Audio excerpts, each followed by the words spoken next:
Buonasera a tutti, diamo inizio al Consiglio Comunale. Do la parola al segretario per l'appello. Rampin Annalisa. Presente. Michelon Davide. Presente. Andreatta Daniela. Presente. Raccanello Luca. Presente. Pontin Giuseppe. Presente. Protopapa Maria Vittoria. Presente. Bertoni Giovanni. Presente. Andolfato Giorgia. Assente, giustificato. Capovilla Pietro. Presente. Torres Annalice. Presente. Bezen Marta. Assente, giustificata. E Vaccaro Gabriele. Presente. E Fraccaro Gianmaria. Presente. Quindi ci sono solo 2 assenti, 11 presenti. Bene, passiamo allora al primo punto all'ordine del giorno, vale a dire l'approvazione del documento unico di programmazione, il DUP 2026-2027. Do la parola all'assessore Pontin. Ok, allora, il DUP è la guida strategica ed operativa dell'ente, del nostro ente. In termini strategici l'orizzonte temporale è quello del mandato amministrativo, mentre in termini operativi quest'anno andiamo a validare il periodo che va dal 2027 al 2028, 2026 al 2028. Siamo chiamati per legge ad approvare il DUP 26-28 entro il 31 di luglio. A seguito di questo la Giunta approverà a settembre la programmazione delle opere pubbliche e verrà emessa la relativa nota di aggiornamento al DUP da approvare insieme al bilancio da parte del Consiglio Comunale, con l'aggiornamento del piano delle opere pubbliche. Il DUP, come avete visto, è stato depositato e messo a vostra disposizione. Per quanto riguarda le voci di spesa corrente, i relativi uffici sono disponibili a dare tutte le informazioni di approfondimento che dovessero servire ai signori consiglieri. Per quanto riguarda gli investimenti, sono programmati nel periodo 25-27, perché il 28 verrà programmato con la nota di aggiornamento di qui sopra. Questa è la descrizione generale. Se avete domande siamo qua a disposizione, diversamente potete passare all'approvazione. Sì, ho un po' di domandine da fare, mi sono segnata delle cose. Va benissimo. Grazie. Grazie. Sono più domande tecniche. Allora, a pagina 70, volevo capire, quando c'è scritto renderemo... Devo guardare dove è la pagina 60. 70. 6-0. Non sono numerate. 7-0, però non credo sia il numero. Dimmi il capoverso. Sotto perché... educazione, scuola, cultura e politiche giovanili. Ok. Che c'è scritto praticamente che renderemo permanente il servizio di trasporto scolastico, eccetera, eccetera. Volevo capire magari a Daniela se... siccome attualmente mi ero informata per il trasporto e per la scuola di Paderno non è previsto, volevo capire se c'era l'intenzione magari, non so, di acquistare un ulteriore pulmino, perché mi spiegava Chetti che era un problema proprio di numeri, che non ci stavano, cioè c'era la necessità. Non è che non è previsto, non si sanno ancora che disponibilità di posti ci sono, quindi viene sempre fatta una preiscrizione in base al numero dei bambini e alla disposizione lungo il percorso dei bambini, si darà la conferma dopo. No, lei mi parlava che la tratta fa solo Crespano, non porta? No. La tratta diciamo solo Crespano, serve Crespano, mentre Paderno... Beh, certo. Per ora sì.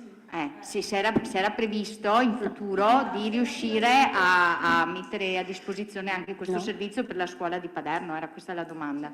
C'è un appalto che governa i chilometri e tutto quanto, quindi è tutto dipende tutto dall'appalto. Ok, questo.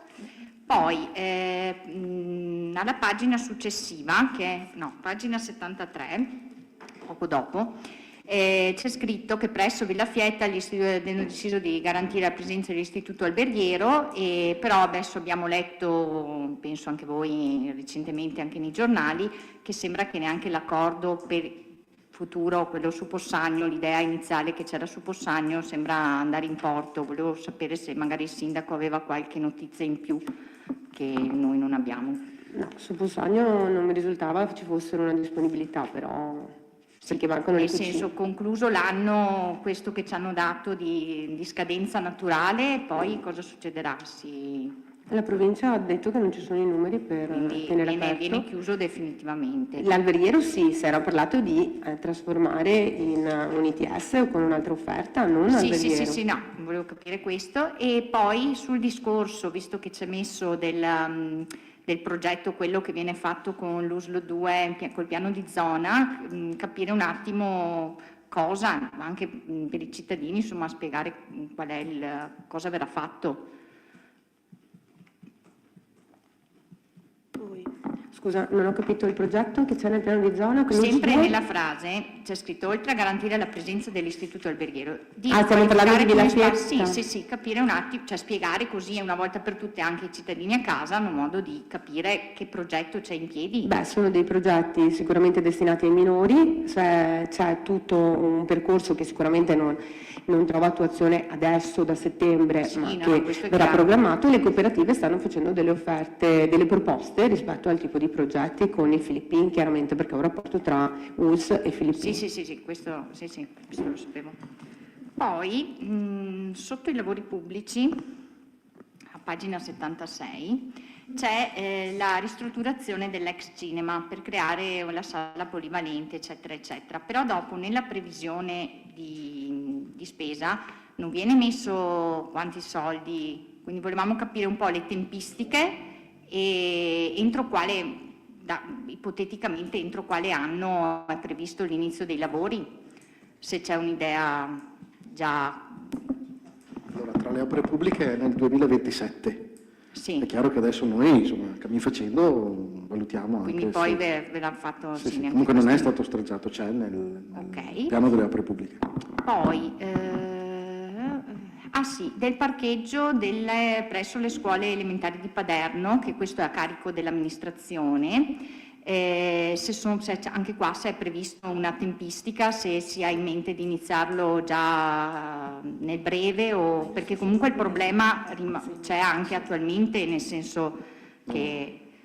Ora no, nel momento in cui partiranno anche le scuole... Quindi verrà fatto quando avremo il via definitivo che... Anche perché attualmente è usato proprio come campo sportivo da ragazzi, adesso è centro estivo in questo mese, quindi finché possiamo lo lasciamo. Ok, e visto che avevo già chiesto ad Andrea delucidazioni sulla nuova scuola, però magari se... Petrecca? Sì, scusa.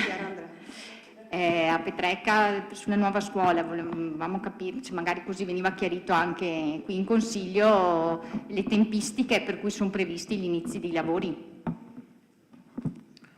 Come le avevo accennato Sì. appunto nel corso del nostro incontro, il progetto è nella fase finale di verifica da parte dell'ente verificatore incaricato da INAIL.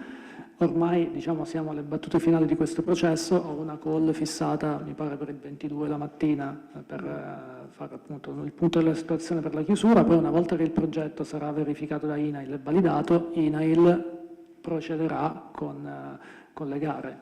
Chiaramente. Sì, esatto, cioè il punto è che noi il progetto l'abbiamo consegnato secondo norma alla fine del dicembre 2023, quindi assolutamente in tempo per fare, insomma, così per avere il contributo. Mi ricordo. E aveva un finanziamento di una certa somma. Purtroppo INAIL ha avuto dei problemi dovuti proprio alla sua struttura amministrativa che è enorme, e hanno incaricato questo team di verifica dei progetti solo nel settembre, cioè l'attività di verifica è iniziata a settembre. Iniziata l'attività di verifica, che chiaramente è un processo lungo anche, no? In cui il progetto va avanti, torna indietro per limare le piccole differenze che ci sono, no?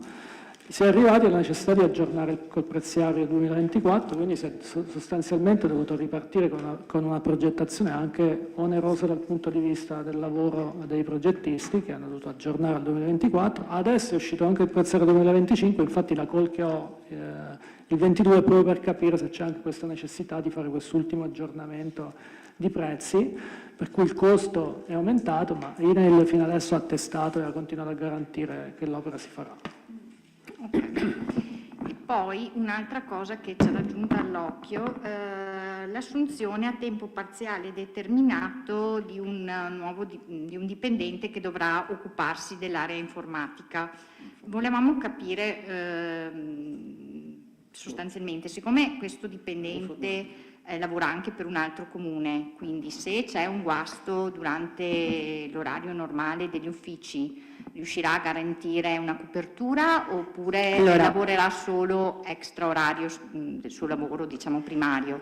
Perché se no in questo caso aveva più senso magari affidarsi a una ditta specializzata informatica che ti dava assistenza H24. Allora, il DUP chiaramente non è stato modificato se non nei numeri aggiornati ad oggi, quindi i contenuti sono comunque contenuti fatti l'anno scorso e il dipendente lavora già da diversi mesi per il Comune di Crespano, è garantito, è garantito, ovviamente non H24, non di notte, però nell'orario di lavoro è garantito il supporto da parte sua. Quindi se c'è un guasto, tempestivamente viene risolto? Sì, diciamo che lui fa il CED, non è che... Sì, i software, non è che aggiusta i computer. Sì, in questo senso. Ok. Cioè, se c'è un'urgenza interviene anche adesso. Il tema è che lui è fisso da noi mezza giornata a settimana, ma nel momento in cui succede qualcosa di bloccante, abbiamo un cellulare, lo chiamiamo, lui interviene da remoto e se è proprio una roba per cui deve essere fisicamente qua, viene qua. Va bene. Abbiamo fatto anche progetti di sviluppo, col suo supporto abbiamo messo il wifi, abbiamo fatto una serie di cose relative alla sicurezza informatica. Il supporto c'è. Va bene, mi sembra che è tutto. Altre domande? No? Passiamo allora alla votazione. Chi è a favore? La maggioranza. Contrari? E Gianmaica Farcaro anche a favore. Contrari? Astenuti? 2. Votiamo perché sia immediatamente eseguibile. Chi è a favore? Gli stessi di prima. Contrari? Nessuno. Astenuti? 2. Bene, passiamo al punto 2 all'ordine del giorno, vale a dire l'assestamento generale di bilancio, salvaguardia degli equilibri per l'esercizio 2025 e do sempre la parola all'assessore. Grazie Sindaco. Allora, qual è il contesto di questa delibera che stiamo discutendo?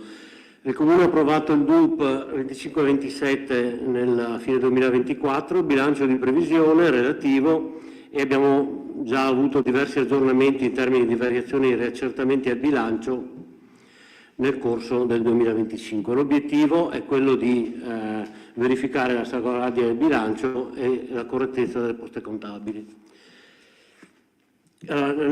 Questa delibera riassume sostanzialmente il parere del revisore contabile che ha già avuto modo di vedere i nostri numeri, con l'obiettivo di fare il punto a metà anno della situazione contabile e gestionale, verificare che ci sia ancora equilibrio tra entrate e uscite, adottare eventuali azioni correttive e assestare il bilancio per aggiornare previsioni. Questo è grosso modo l'obiettivo di questa delibera. Detto ciò, partendo dagli equilibri di bilancio non abbiamo disavanzi riscontrati in questo momento, non abbiamo debiti fuori bilancio e dal punto di vista di tutte le gestioni il bilancio è in equilibrio. In termini di competenza tra entrate e uscite, in termini di residui, crediti e debiti e anche in termini di cassa. Quindi tutti i principali valori contabili sono stati verificati dal revisore e giudicati congrui. Il fondo cassa disponibile è allineato con l'ultimo numero che vi abbiamo dato, cioè intorno ai 7.200.000 euro, senza utilizzare anticipazioni di tesoreria. Il fondo crediti di dubbia esigibilità rimane congruo e invariato, e non abbiamo necessità di costituire fondi perdite per società partecipate perché sono inutili. Quindi abbiamo registrato a bilancio tutta una serie di nuovi contributi per investimenti relativi a finanziamenti ottenuti da enti diversi, Stato, Regione, Avepa, eccetera. Nello specifico abbiamo 2 contributi per la progettazione della messa in sicurezza nella strada alla Piena di località Paderno per 230.000 euro, la riqualificazione idraulica del centro della località di Crespano sempre per 230.000 euro, con tutta una serie di interventi evidentemente da progettare e definire in termini di dettaglio. 100.000 euro di fondo, questi erano fondi statali, 102.000 euro per adeguamento della viabilità comunale, faremo dei lavori per 120.000 euro in Valveccia ottenuti dalla VEPA, che è l'agenzia per le politiche agricole della Regione Veneto, per 120.000 euro. Abbiamo ricevuto un altro contributo sempre dalla VEPA per l'efficientamento energetico della scuola di via San Carlo, quindi elementari, per 590.000 euro, quindi coprirà praticamente tutta la spesa di efficientamento energetico. E in ultimo la palestra comunale 215.000 euro sempre per efficientamento energetico, quindi ridurre in prospettiva le spese. Questi sono i contributi principali, le entrate principali, diciamo fuori bilancio, alle quali aggiungiamo per 63.000 euro un aumento degli utili netti stimati di Asco Holding e Asco Piave. Quindi passiamo da 520.000 euro a 616. Andiamo a vedere invece dove abbiamo le principali uscite. Allora, spese per l'ITX 490 relativamente a un vigneto che ha fatto ricorso contro il regolamento comunale per 20.000 euro. La finanza pubblica, cioè lo Stato, ci chiede di andare a iscrivere a bilancio ulteriori uscite per 12.000 euro relative alla necessità di pareggio del bilancio statale. L'abbiamo parlato l'altra volta, è stato ulteriormente aumentato. Abbiamo spese per riscossione di tributi comunali e per esposizioni pubblicitarie di ulteriori 10.000 euro l'uno, che iscriviamo a bilancio ma con l'obiettivo di andare a aumentare sia i tributi che gli introiti pubblicitari. 5.000 euro di incarichi professionali per l'ufficio patrimonio e 50.000 euro per la progettazione di opere pubbliche che abbiamo a piano. 8.000 euro di spese di manutenzione, comunque tutti i dati sono a vostra disposizione. Passando alle iniziative culturali abbiamo aumentato di 13.000 euro la spesa prevista, quindi abbiamo a piano tutta una serie di attività per la popolazione.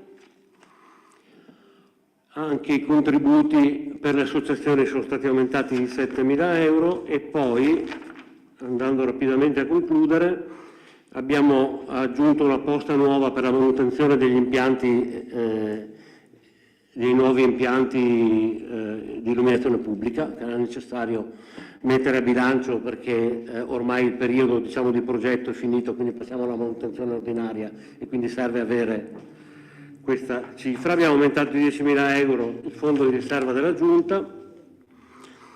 Abbiamo un tema di sicurezza informatica che ci obbligherà a cambiare l'hardware dei PC per 15.000 euro, che è necessario per garantire che ci sia la corretta installazione di tutte le patch di sicurezza prima che qualcuno entri nel sistema.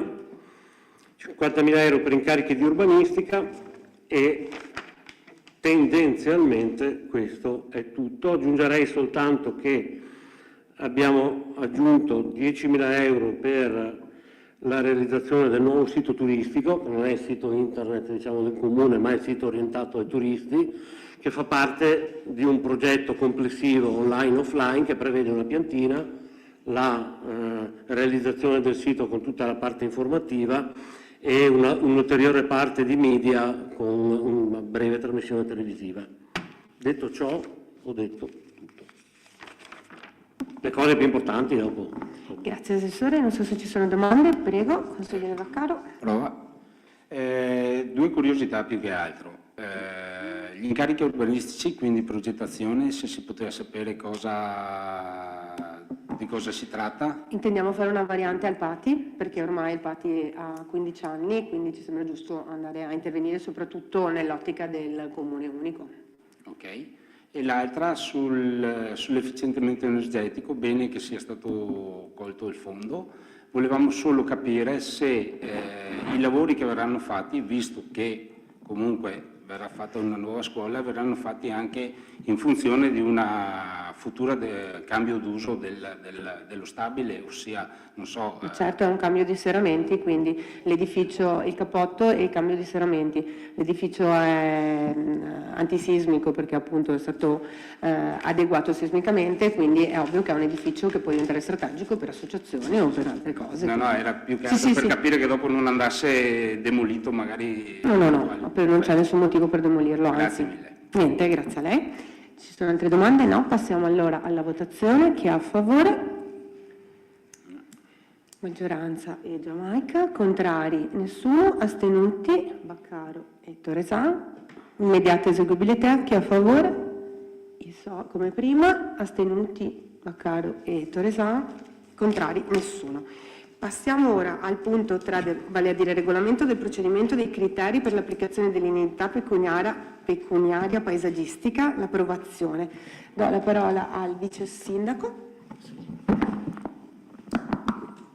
Sapete che è stato istituito l'ufficio paesaggistica nel nostro comune, ha sviscerato, ha passato tutte quante le pratiche ordinarie, ecco, semplificate, adesso siamo arrivati ad affrontare le sanatorie e per questo abbiamo bisogno anche di un regolamento che ci supporti. Chiaramente finora è stato applicato il regolamento della provincia, ma adesso, avendo istituito il nostro ufficio qui in comune, abbiamo bisogno noi stessi come comune di adottarci di questo nuovo regolamento che adesso il responsabile di servizio architetto Petrecca ci illustra.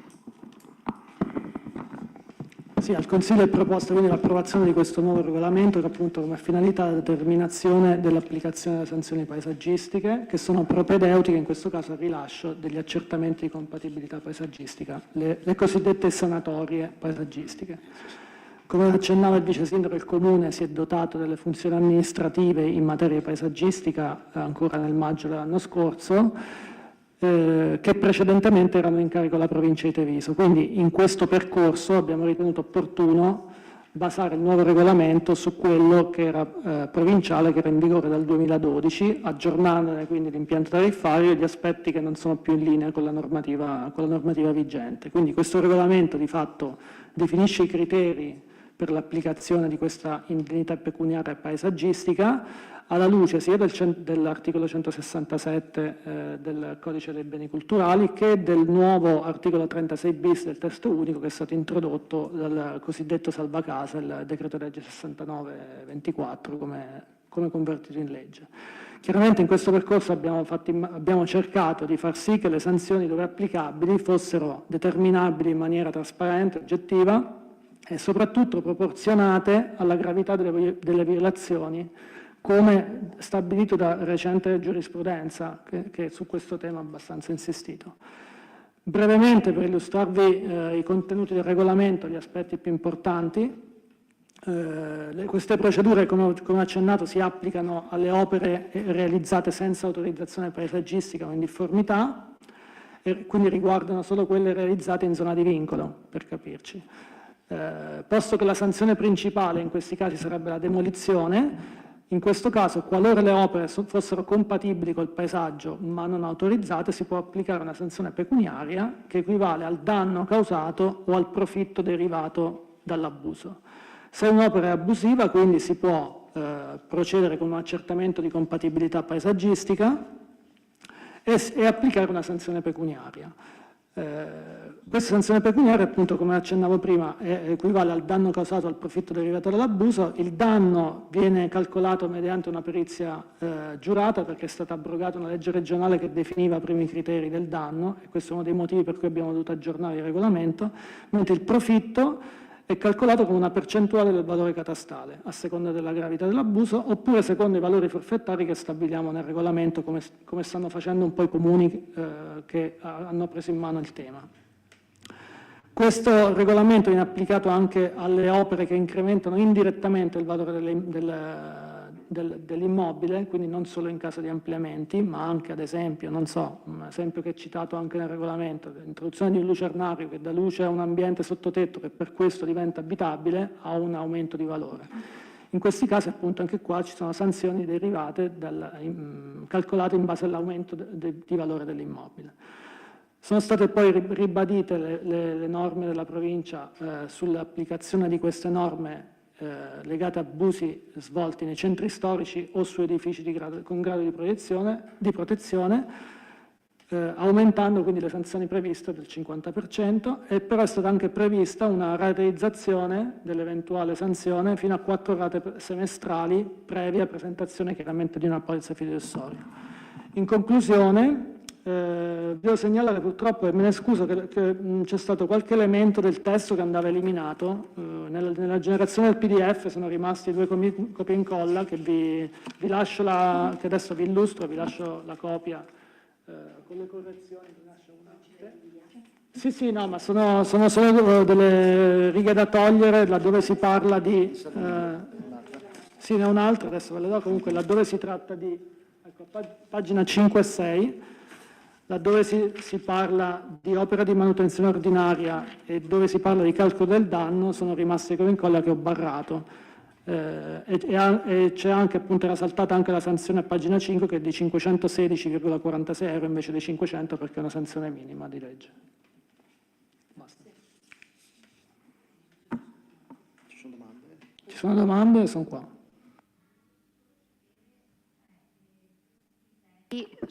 Quindi non è stato preso la tabella provinciale, sono stati fatti ex novo? Le abbiamo dovute riadattare perché la tabella provinciale era precedente all'introduzione del 36 bis, quindi non prevedeva alcuni casi, ne prevedeva altri che sono stati eliminati. Per esempio, appunto, come dicevo, il calcolo del danno è andato in abrogazione della legge regionale che ne definiva i criteri, quindi diciamo, l'impianto è quello. Chiaramente abbiamo dovuto adeguarle, tra l'altro le tariffe della provincia risalgono al 2012, quindi insomma siamo allineati. Sì, sono state allineate, esatto, con gli altri comuni. Va bene, grazie. Bene, se non ci sono altri interventi, passiamo allora all'approvazione. Chi è a favore? Tutti, contrari, nessuno, astenuto nessuno. Votiamo perché sia immediatamente eseguibile. Qui è a favore? Tutti, contrari, nessuno, astenuti, nessuno. Grazie. Allora passiamo all'ultimo punto, che è l'approvazione con la convenzione tra i comuni interessati per la gestione in forma associata del servizio di ricovero custodia. Grazie, architetto Petracca. Fernando non l'abbiamo salutato, però l'architetto lo salutiamo. Approvazione appunto della convenzione per il rifugio di Ponzano, rifugio del cane di Ponzano. Abbiamo fatto fine dell'anno scorso un'altra convenzione che era la proroga, adesso in modo che il comune di Ponzano potesse procedere alla gara per il servizio. La gara è stata fatta, quindi adesso partiamo dal 31 luglio con la nuova convenzione che ha la durata di 3 anni e è aggiornata rispetto alla nuova gara d'appalto. Non so se su questo ci sono domande, sapete che è un servizio ormai obbligatorio e di tutti i comuni. Bene, allora passiamo alla votazione. Chi è a favore? Tutti, contrari, nessuno, astenuti, nessuno. Votiamo perché sia immediatamente eseguibile. Chi è a favore? Tutti, contrari, astenuti, nessuno. Bene, ringrazio il Consiglio Comunale e auguro a tutti una buona serata.